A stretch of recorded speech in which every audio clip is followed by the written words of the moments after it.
Halo bosku, assalamualaikum warahmatullahi wabarakatuh. Oke, hari ini saya akan membahas blok yang kemeletek ya, atau ciri-ciri blok yang udah nggak bisa dipakai ya. Misalkan teman-teman bloknya udah kemeletek ya, terus pengen ganti piston ya. Nah, supaya tidak sia-sia ya, ini saya akan kasih tipsnya ya. Kita akan coba membahas blok yang udah memutih ya, dan udah lobok ya. Ini udah saya sediakan untuk bloknya ya. Kebetulan ini blok punya saya sendiri, karena ini saya pakai blok OB ya. Ini yang terbaru ya, kepunyaan Bos Tangguh untuk blok OB nya. Kebetulan ini sudah beres untuk inrayen. Dan ini adalah blok OB risetan terbaru yang pakai tiang ya untuk yang ini. Nah, sementara ini ya, ini adalah blok original bawaan motor saya sendiri ya untuk blok ini. Nah, kita akan membahas tentang blok yang kemeletek atau memutih ya, ataupun mungkin bisa dikatakan membahas tentang blok yang masih bisa dipakai atau tidak ya, ketika ciri-cirinya sebagai berikut. Kita akan membahasnya ya di video hari ini. Semoga teman-teman terbantu dengan adanya video ini ya. Ntar saya siapkan dulu. Nah, oke, ini sebagai acuan, ini adalah piston PIM yang saya gunakan ya. Piston ini sama ukurannya dengan size dengan kode 9 ya. Karena ini PIM ini saya ambil kode B ya. Terus kalau ditanya ini diameternya berapa? Diameternya tentu 59 mm. Dan untuk ukuran mikron, untuk ukuran terkecilnya itu ini sama dengan kode 9 ya, baik A, B ya untuk di Kawasaki-nya. Jadi ini tidak setara dengan B75, tidak setara. Tidak setara dengan B75 atau tidak setara dengan NPP standar. Ini ukurannya setaranya atau samanya dengan ukuran piston dengan kode 9 atau piston original dari Kawasaki ya. Oke, jelas ya. Biarpun ini tidak ada kode 9 karena PIM ya, tapi ini adalah size-nya size kecil ya. Nah, ini saya akan coba masukkan pistonnya, oke, ke sini. Segimana loboknya bisa teman-teman lihat ya. Kita pastikan untuk arah panah ke chamber seperti ini. Bisa teman-teman lihat ya. Jadi dia meluncur tanpa tertahan sama sekali ya. Memang kalau dilihat seperti ini untuk bloknya sendiri itu mulus ya. Hanya ada baret rambut. Ini seolah-olah layak pakai gitu ya. Sebetulnya kalau ditanya apakah blok ini masih bisa dipakai, ini tentunya bisa, sebetulnya masih bisa dipakai untuk blok ini. Cuman kalau ditanya apakah akan halus, jawaban saya ini tidak akan halus. Kalaupun nanti teman-teman pakai piston yang B75, NPP standar, RKN ya, kita akan buktikannya nanti. Karena apa? Karena ini udah sangat lobok ya, untuk diameternya udah sangat besar sekali nih ya. Tuh. Meskipun ya memang ini bloknya blok standar gitu, tapi lihat ya, memutihnya itu udah di sekeliling blok. Lihat sama teman-teman. Dan ini udah ada yang mencapai 1 cm lebih nih untuk panjang memutihnya ya. Sangat terlihat. Ini adalah lapisan ini adalah lapisan aluminium ya, yang bagian memutihnya bisa teman-teman lihat ya. Nah, dan terlihat sekali itu di situ banyak sekret-sekret ataupun apa namanya itu, apa ya disebut, kotoran atau apa ya itu ya disebutnya. Saya bingung nih nyebutnya ini. Banyak baret ya, banyak sekret, banyak baret-baret, bukan kotoran ya. Nah, di bagian yang aluminiumnya, karena di bagian yang aluminiumnya itu memang udah nggak licin ya, nggak licin, otomatis seret gitu ya. Nah, di sini udah banyak banget yang memutih dan di sekelilingnya. Nah, kalau teman-teman nemu blok yang seperti ini ya, makanya kalau misalkan kita mau beli blok second itu pastikan kita melihat videonya dilihat videonya seperti ini, terus dicek juga bagian bawahnya seperti ini. Kalau bagian bawah ini masih mulus, tapi bagian atas ya, di bagian pembakaran ini udah habis untuk lapisan electrofusionnya. Jadi ini harus di OB ya. Ini untuk pemakaian pribadi ini sangat oke sekali ya.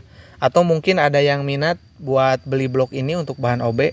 Tapi tentunya ini saya lepas nggak murah ya untuk blok ini. Karena saya sendiri butuh ya. Jujur saya sendiri butuh. Karena motor saya sendiri ini untuk pribadi aja udah kayak gini. Ini udah nggak mungkin saya pakai. Jadi nanti percuma. Kalau misalkan kita pasang blok ini ya dengan piston misalkan yang RKN yang ini tidak akan lama ya. Tidak akan lama dan mesinnya akan berisik ya. Kalau mesin misalkan punya saya overhaul, semua mesinnya diturunin semua, permajaan mesin. Terus kondisi bloknya kayak gini. Ya nggak lama juga kemeletek lagi gitu. Jadi bongkar pasang ya. Bongkar pasang itu adalah pekerjaan yang sangat males sekali ya. Jadi kalau misalkan bongkar pasang terlalu sering di mesin, aduh ya, itu juga sayang juga gitu ya, baut-baut jadi pada lecet juga ya. Dan intinya nggak baik lah terlalu sering bongkar pasang mesin di bagian mesin ya. Nanti baut-baut tanam juga selek. Nah ini bahannya ini sangat oke nih untuk blok OB. Tidak ada pengeroposan ya di bagian rumah ataupun got dari air radiator. Sangat mulus dan bersih ya. Karena air radiator saya ini memang selalu baru. Buat teman-teman juga nih, kalau misalkan radiator ya udah lebih dari setahun lah katakan, pengen bagus 10 bulan.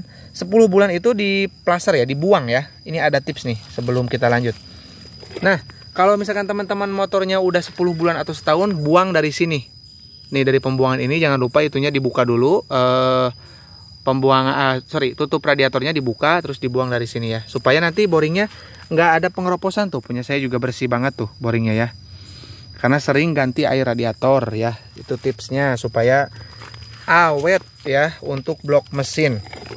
Karena blok mesin kalau udah pengeroposan itu nantinya jadi di OB jadi sia-sia juga. Nah, oke kita lanjutkan. Kita akan coba masukkan yang piston PIM RKN. Ini setara dengan B75 ataupun NPP standar. Ya, ini juga ada ring cacingnya. Kita akan coba masukkan.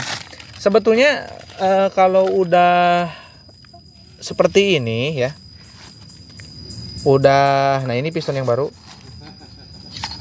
Tuh ya bisa dilihat. Ini juga sama. Udah lobok tuh. Bisa langsung keluar. Jadi ini udah nggak akan bisa ini lagi. Udah nggak akan bisa. Mesinnya itu nggak akan bisa ini ya. Halus gitu. Ini yang baru aja kayak gini ya. Jadi udah dipastikan. Mangga. Ini ada yang lewat ya, mohon maaf ya. Jadi ini udah nggak bisa diupayakan apa-apa lagi gitu, kecuali ganti blok baru ataupun di OB ya. Nah ini, jadi ini bahan OB yang baik seperti ini. Nah yang paling penting ya, jadi di bagian pantatnya itu jangan sampai dipapas ya. Ini juga belum diporting. Ini adalah bahan yang baik untuk di OB ya. Sebetulnya gini, kalau misalkan kita beli online bekas, itu kita tidak bisa menjamin untuk ini nih, untuk pantatnya ini udah dipapas atau belum.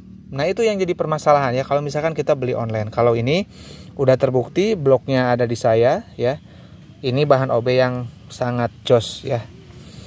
Nah oke, mungkin cukup ya. Jadi intinya kalau misalkan teman-teman nemu blok yang seperti ini, meskipun ada kode 9, terus lebar putihnya udah seperti ini dan di sekelilingnya udah luas banget, itu dipastikan tidak akan awet. Pasti tidak akan awet dan tidak akan halus juga. Jadi tetap akan kemeletek ya. Jadi mau nggak mau kalau misalkan bloknya udah seperti itu harus di OB atau beli blok baru ya.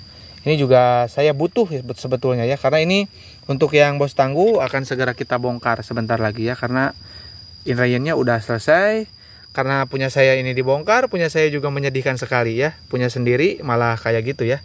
Karena itu bloknya udah blok lama banget ya. Ini juga 2009 belum pernah bongkar mesin bawah. Mungkin di next ini akan bongkar semua ya. Terus mungkin saya juga akan bikin blok OB dari ini ya, dari blog ini, dari blog original punya saya. Oke, mungkin cukup ya buat hari ini ya. Semoga teman-teman terbantu ya. Jadi teman-teman gak usah khawatir ya, karena ini blog ini juga blog OB dan hasilnya bagus ya. Harganya juga murah ya. Kalau misalkan kita beli blog baru itu harganya 3 juta, 3,2 juta ya, mahal banget. Kalau teman-teman di OB cukup kirim aja blognya dan upayakan blognya masih seperti ini. Tapi kalau misalkan gimana kalau misalkan dalamnya baret parah ya, itu nggak apa-apa ya, mau baret banget ataupun udah hancur dalamnya nggak apa-apa, yang penting masih standar ya, dan dipastikan tidak ada pengeroposan ya. Jadi nanti bisa saya garap untuk OB dan harganya under 1 juta ya, under 1 juta ya, 1 juta kurang ya. Itu udah dikasih clue sama saya. Kalau misalkan pengen OB, sekali lagi teman-teman tinggal WA aja di 081 912 821 531. Itu nomor WA saya, dan rekening saya cuma satu juga, rekening mandiri atas nama Tata Hendriana. Hati-hati, banyak penipuan ya. Dan ini ada seseorang yang tidak bertanggung jawab menjatuhkan juga channel saya, menjelek-jelekan channel saya. Cuman teman-teman juga pasti bisa menilai sendiri ya, siapa yang benar dan siapa yang berbohong ya. Oke. Mungkin cukup ya teman-teman, lebih bijaksana lagi dalam menyikapi segala hal di sosial media ya. Kita ambil hikmahnya aja. Semoga orang-orang yang julid ya, orang-orang yang senang ngehujat itu diberikan rezeki yang baik sama Allah Subhanahu wa Ta'ala ya. Kita doakan seperti itu aja ya. Oke ya, kurang lebihnya saya mohon maaf. Assalamualaikum warahmatullahi wabarakatuh.